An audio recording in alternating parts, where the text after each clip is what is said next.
Welcome to another episode of Panning Leadership. This is Randy Hawes. I'm excited to be here tonight and talk to you a little bit more about leadership. Tonight we're going to talk about some of the basic things that leadership encompasses, casting vision, unlocking potential, getting passion out of people, and some of the things that, some of the tools that are available for you to be able to accomplish that a little bit better. Some of the things that we're going to talk about are things that my company, Sharpstone Group, offers as well, and we'll get into those in a little bit. Disc analysis, some masterminds, some paid trainings that we're going to do, some live workshops and things like that that can help dive deeper into these things, but I want to cover some of these topics tonight. So one of the things that obviously most important about leadership, we talked about the definition of leadership and what it means, is to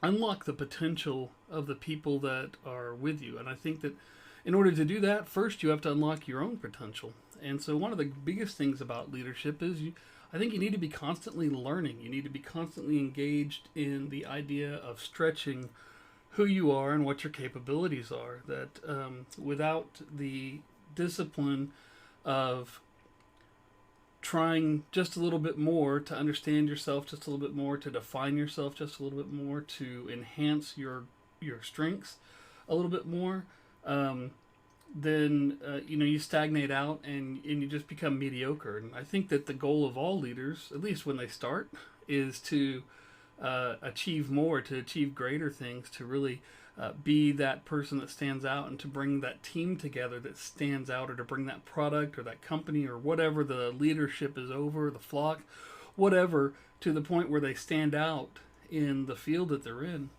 And when you lose your passion, you can't really do that.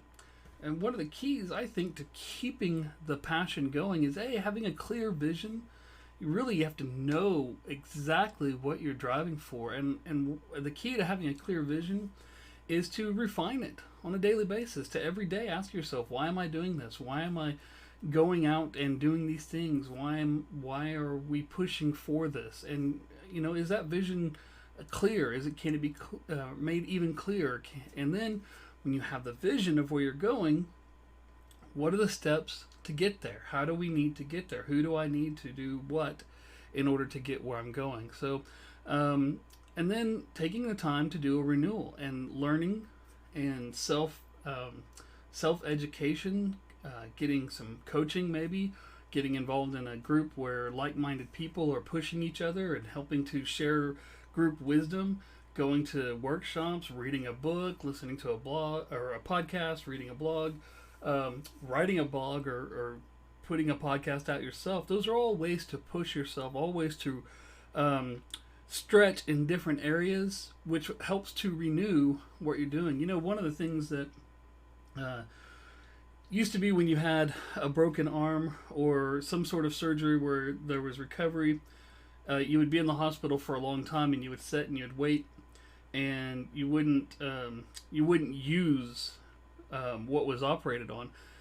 Now the goal is to get you moving as soon as possible, to get you exercising the limb or the area that was affected as soon as possible. And it is to push through that pain in order to get the strength back, in order to stimulate the growth, in order to stimulate the healing. And that's true of our minds as well as it is of our body. After a good workout, one of the things that's very important is to stretch. It's to release that tension that gets built up in order to grow. And it's important to rest as well. It's important to eat right. So it's important to feed your mind the right things. It's important to feed your body the right things. And it's important to take breaks. One of the things we talked about in the micromanagement section, where we went over micromanagement, was you burn out if you don't allow yourself to delegate. And so one of the big things that you have to do for other people is unlock their potential and help them to see what that potential is and go forward with that. And in order to do that, you really have to unlock your own potential. So there's a couple of things. When you get a group of people, when you get a new team, or you've got an existing team, one of the best things that a leader can do for that team is to put the right people in the right positions. and to maximize the use of the people that they have. And in order to maximize the use of the people that are on your team, you have to know your team. You have to understand your team. You have to get an intimate knowledge of who they are and what drives them, what motivates them, what their fears are, what their passions are, what gives them energy, what takes away their energy. You know, there's personality profiles out there that talk about, say the extrovert recharges by being in a group of people and by feeding off of the energy of other people, while the introvert recharges by withdrawing and having some alone time. So if you can understand how your people charge and how your people are motivated and leverage those strengths, leverage those times in order to mold your team, then you can unlock the vast amount of potential that they have to perform even better. And so there's several ways that you can go out there and kind of know your team a little bit better. I think probably every leader that's been a leader for very long has had some sort of team building idea or a team building workshop. There's a couple of things that are great tools for team building. One of them I want to talk about is DISC analysis. DISC is a personality profile. The DISC profile stands for dominant. D is for dominant. I is for influencing and inspiring. S is for stable or steady. And C is for compliant or correct. It's a 4-quadrant profile that looks at what your scope or how you scale on each of these areas. I'm sure that there's been a lot of personality tests. A lot of you have probably taken something similar, or maybe even have taken a DISC analysis. But it's kind of a key because based on where your dominance is, as far as these are, if you're a D personality, then you act a different way than if you're an I personality, or if you're an S personality, or a C personality. And there's a lot of variations of those different personality types as well. So, you could be a D and I combo, or an I and an S combo.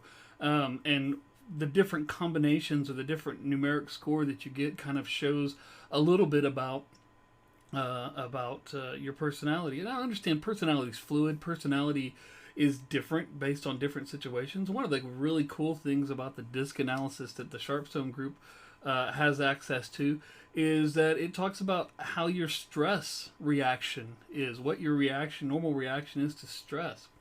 And so it's really a kind of a key thing when you look at it as a leader, and you could say, okay, I've got 4 people that are really high on the people influencing. They really want to be part of a crowd, but when the stress level goes up, that desire goes way down, and they become very, very stressed out the longer they're in a crowd. So it gives you kind of an idea of how to move them, how to motivate them when their mood shifts, or when the tension of the company shifts. And so it also talks about the fears that a person has. For instance, the fear of being taken advantage of, or the fear of being criticized. And one of the important things it is to realize as a leader is that what motivates you does not motivate everybody around you.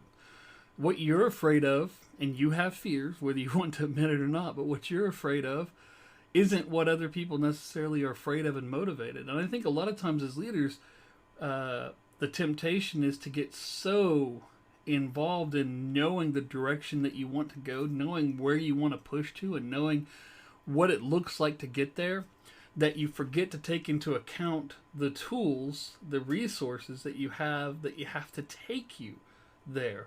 And so the point of being a leader is to take a team and move it. I mean, if you're not planning to work with a team, if you're not planning to move a team, then don't call yourself a leader. You've got to be able to influence people. You've got to be able to move people in order to call yourself a leader. And so taking the step back and taking into account these different personality traits doesn't create an excuse for people to not perform or to not work, but it eliminates the guesswork that it takes in order to say, okay, is this person just not cut out for what I'm asking them to do? or am I not presenting it in the way that is optimal? You know, and it is always better to take what you already have and develop it than it is to start over again. Anytime you bring a new employee in, anytime you start over, anytime you have to refill a position, you lose all of that training, all of that knowledge, all of the momentum that was going along with that employee. And even if that employee has dropped behind, even if that team member has dropped behind and is not performing at their optimum during that time, there's still value in bringing them back up to speed over replacing them. And so I think that the DISC analysis, the getting to know your team as a manager, to understand their communication style and getting them to know your communication style is extremely important for being able to unlock that potential and being able to move people forward and to achieve the vision that you have as a leader. Let's take a moment and hear about the Anchor platform that sponsors or that makes this podcast possible, and then we'll return. We'll talk a little bit about masterminds and a little bit about some of the other things that we can do. Okay, we're back. So we're talking about unlocking the potential of your employees, unlocking the potential of your team, unlocking your own potential, and making sure that you're constantly stretching and constantly striving to have a better ability to accomplish your goals, to accomplish your mission. And so one of the things we talked about was to perform a DISC analysis. There's another tool that the Sharpstone Group has available to us through the John Maxwell team, and that's called the leadership game. And that is for established teams or for new teams. It is a way to get together and unlock communication in a very non-threatening way, and it's just a phenomenal game. So get in contact with us if you want to really jumpstart your team. I think that's a great way to do it. Another thing that you can do to really keep unlocking the potential of yourself and to help you push your team along in unlocking that potential is a mastermind group. And a mastermind group is a fancy name for getting a group of like-minded people together and studying a specific topic, but doing it in a very formal way. So in other words, you set a specific amount of time. Everybody's busy. Everybody has a ton of stuff going on. So you set a specific amount of time and say, we're going to spend this much time. We're going to talk about these topics. And you have a facilitator, but the power of it comes from the group. It comes from getting into a group that has like-minded people, that has people that have different experiences than you do.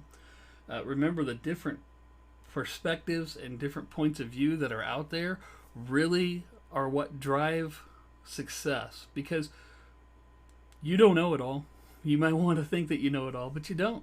I don't know it all. Nobody does. You got some of these great people out there that are spent 40, 50 years now doing personal development, leadership training, and things like that. Those people are still pushing themselves. They're still learning. They're still changing. They're still adapting. They're still talking to other people, combining with other people, or listening to other people in order to stretch and keep going. So the mastermind is a great way to do that. We run a couple of masterminds, and we'll have some information posted up soon about when you can find some to jump in. But if you would like, go to sharpstonegroup.com, go to our contact page, and leave us a note saying you want to get in on a wait list for a mastermind, and we'll get you into the next ones as soon as they come up. But we'll be talking about communication, the best way to unlock communication, to get beyond just talking, to get beyond just emailing and texting, and to really connecting with people, because if leadership is influence, then connection is king. And if you can't connect with people, if you can't get beyond just the facade, they say don't judge a book by its cover. Oh, that's true. You don't want to judge a book by its cover, but you've got to get beyond the cover in order to unlock any power from that book, right? And so that's the same way with people. You've got to get beyond the facade. You've got to get beyond the surface stuff to really connect with them in order to move forward. We talk about the questions that great leaders ask themselves. This is based on the book by John Maxwell, Good Leaders Ask Great Questions, which challenges the group, the mastermind group, to go through and explore the type of questions that they should be asking themselves, that they should be asking their team, that they should be asking their customers, that they should be asking other people in order to really explode in the leadership category, to really do great in that category. We talk about being successful and what that actually looks like versus what we think it looks like versus what we would like it to look like. And various other topics. Talk about strategy. How do you do business strategy? We talk about IT specific topics. How do you build an ITSM practice? How do you build an IT operations practice? And what are the best ways to get over some slumps? What are the best ways to streamline IT operations in order to add value to the company? So there's a lot of different things that we can jump into. Really can't. I mean, I'd love to just give it all here on the podcast, but really can't, because you've got to communicate with each other, and that's what the power of the live group or the group process is getting to know.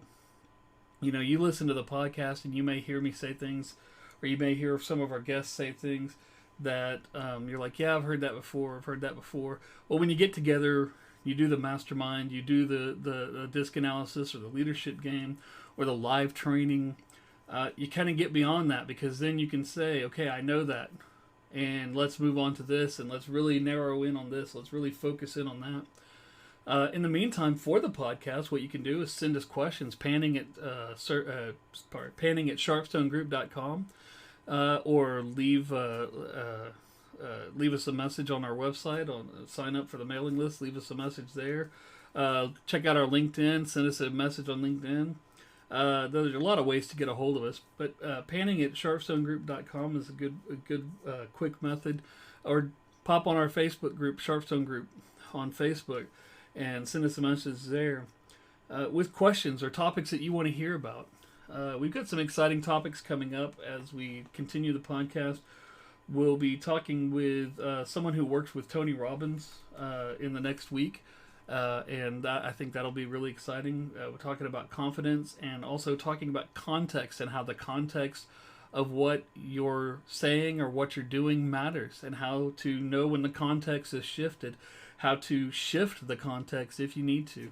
So there's some great topics coming up. But hey, send me some feedback. Let us know what are some of the things that you do to stretch. What are some of the things that you do to constantly reinvent, to constantly renew, so that you keep unlocking the potential, and keep not only unlocking the potential in yourself, but unlocking the potential in your team, so that you can drive passion and use that passion in order to accomplish great things. It's been great. It's been fun talking to you. We'll talk to you next time here on Panning Leadership. Thank you.